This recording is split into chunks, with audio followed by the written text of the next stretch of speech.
Assalamualaikum warahmatullahi wabarakatuh. Salam Om Swastiastu, Namo Buddhaya, dan salam kebajikan.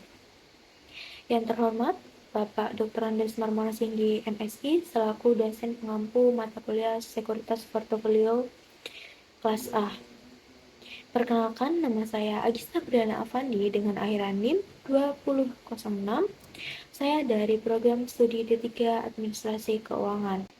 Di sini saya akan menjelaskan materi mengenai Initial Public Offering atau IPO.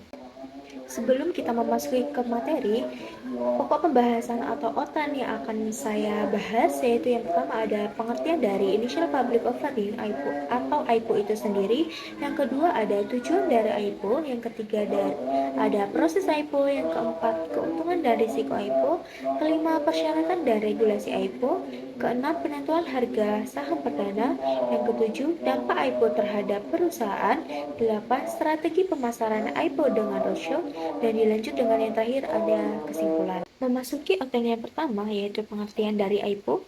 Apa sih IPO itu?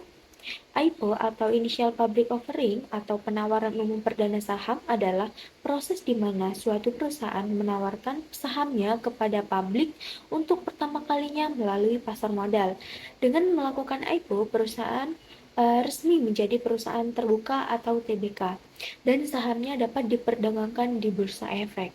Melalui IPO, perusahaan bisa mendapatkan tambahan modal dari masyarakat yang nantinya dapat digunakan untuk mengembangkan usaha, membayar utang, dan kebutuhan lainnya.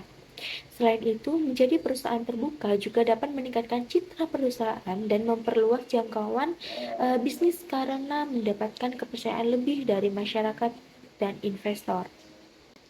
Selanjutnya tujuan dari IPO. Tujuan dari IPO sendiri yaitu ada 4. Yang pertama ada penggalangan dana, yang kedua ada peningkatan visitabilitas dan reputasi perusahaan, yang ketiga likuiditas bagi pemegang saham awal, dan juga yang terakhir mempermudah penggalangan dana di masa depan.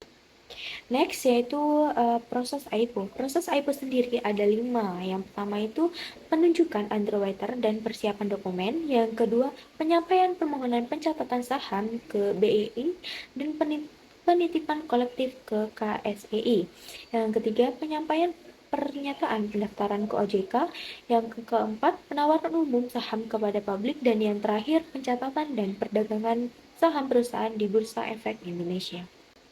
Keuntungan dari IPO itu sendiri, yang pertama itu ada pendapatan baru, yang kedua peningkatan profil perusahaan, yang ketiga likuiditas saham, yang ketiga valuasi pasar yang lebih tinggi, dan yang terakhir ada insentif karyawan.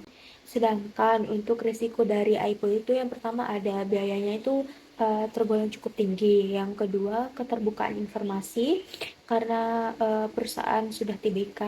Yang ketiga tekanan dari pasar. Dan yang terakhir ada volatilitas saham. Nah, selanjutnya apa sih persyaratan untuk mendaftar IPO itu sendiri?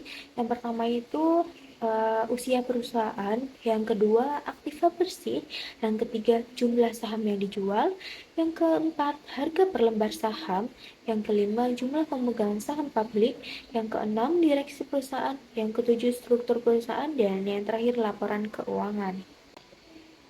Regulasi IPO yang pertama ada day diligence meeting, yang kedua pengajuan permohonan, yang ketiga penilaian, yang keempat book building, yang kelima ada price listing.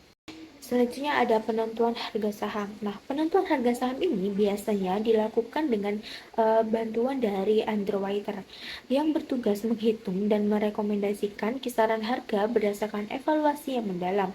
Terdapat 2 metode yang umum digunakan dalam penawaran saham perdana IPO. Yang pertama itu ada metode book building. Metode book building adalah proses penawaran saham perdana IPO di mana harga saham ditentukan berdasarkan permintaan pasar atau investor institusi. Yang kedua ada metode fixed price. Metode fixed price sendiri adalah penawaran saham IPO dengan harga yang sudah ditentukan dari awal dan tidak akan berubah. Dampak IPO dalam perusahaan, ketika sebuah perusahaan memutuskan untuk melakukan initial public offering atau IPO dan menjadi perusahaan publik, ini menandai babak baru dalam perjalanan bisnisnya. Langkah ini membawa sejumlah perubahan signifikan yang mempengaruhi berbagai aspek operasional dan strategis perusahaan.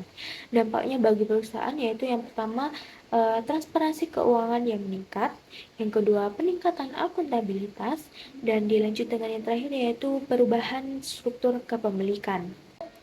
Strategi pemasaran IPO dengan roadshow.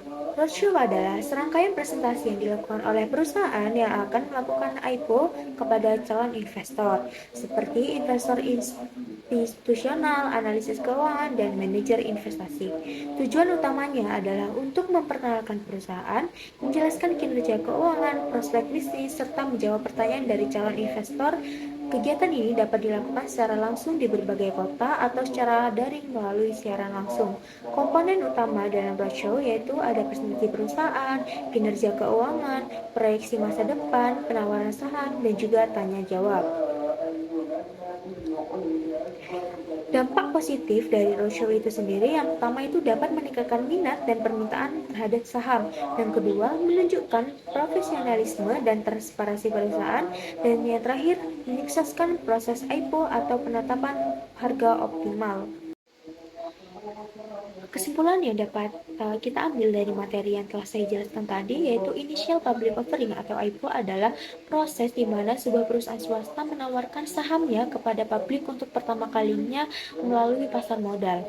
Dengan melakukan IPO, perusahaan tersebut bertransformasi menjadi perusahaan terbuka atau go public yang sahamnya bisa diperjualbelikan secara bebas di bursa efek.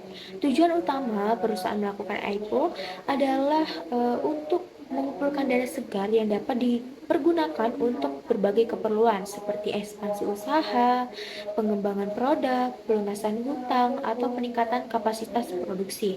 Selain itu, IPO juga dapat meningkatkan citra dan kreditabilitas perusahaan di mata publik dan juga investor, serta memberikan likuidasi bagi pemegang saham lama. Namun, menjadi perusahaan publik juga berarti perusahaan harus mematuhi berbagai regulasi dan persyaratan yang ditetapkan oleh otoritas pasar modal seperti keterbukaan informasi, audit berkala, dan transparansi laporan keuangan. Hal ini bertujuan untuk melindungi investor dan menjaga integritas pasar modal. IPO merupakan tonggak penting dalam perjalanan sebuah perusahaan yang menandai pertumbuhan dan kesiapan perusahaan untuk bersaing di pasar yang lebih luas. Namun, proses ini juga membutuhkan persiapan yang matang karena selain peluang, terdapat risiko dan tantangan yang harus dihadapi. Sekian materi yang dapat saya sampaikan, kurang lebihnya mohon maaf. Wassalamualaikum warahmatullahi wabarakatuh. Jangan lupa like, subscribe, dan komen ya. Terima kasih.